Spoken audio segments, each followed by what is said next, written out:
हा धर्म का आहे आणि हे कुठून आलेला आहे आणि हे पटनापूरचा मठ किती दिवसाचा आहे. ब्रह्मा विष्णू पासून आलेला मठ आहे. हे सनातन भारताची संस्कृती हे मठ आहे.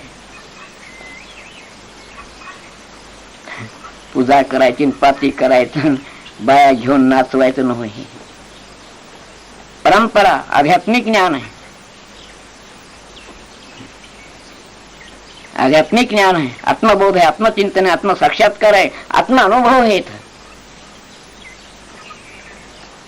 आणि वेदाचे पुरावे होते त्याच्यामध्ये. वेदाच्या पलीकडे तुमचं काय आहे?